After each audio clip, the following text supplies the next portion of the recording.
Hi everyone, I'm Kelly Sturgeon, the registered dietitian from Club La Maison. I'm going to talk to you about gluten-free diets today because you hear about gluten-free diets everywhere. You walk into the supermarket nowadays and everything says gluten-free on it.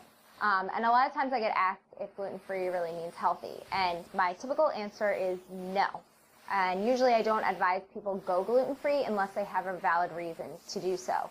A valid reason would be you notice once you eat a gluten-containing product such as pretzels or bread or something that your stomach bloats, you get gassy, other GI symptoms, or other negative aspects, like some people get migraines after eating gluten.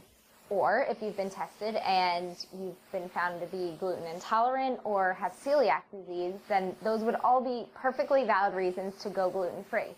In that case, I would recommend that you cook your grains.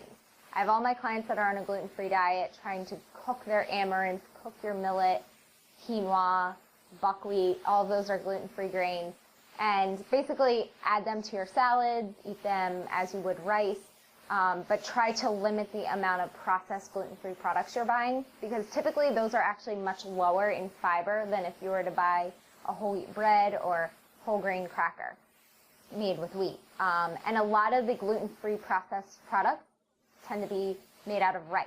And recently rice has been found to be high in arsenic.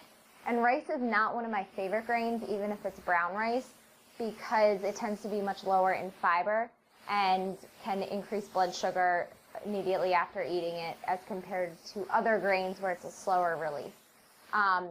But certainly if you are able to eat gluten, you don't experience any negative side effects. Eating farro, barley, bulgur, those are all fantastic grains for you. They're high in antioxidants, they're high in fiber, and yes, they contain gluten, but they're really healthy.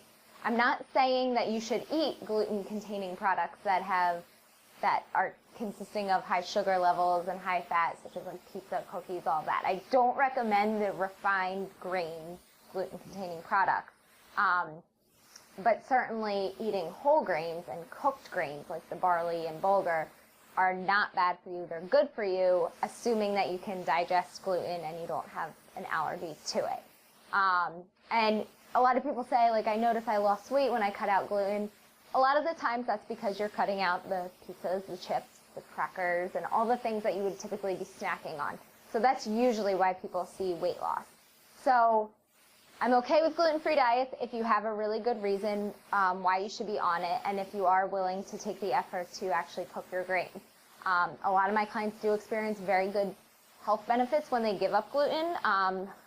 People with GI issues, they might completely go away, or their headaches go away, or whatever issue they're dealing with, gluten-free diets can work. So if you think you might have some gluten problem, I tell people test it out for 2 to 3 weeks. If you feel better, stick with it.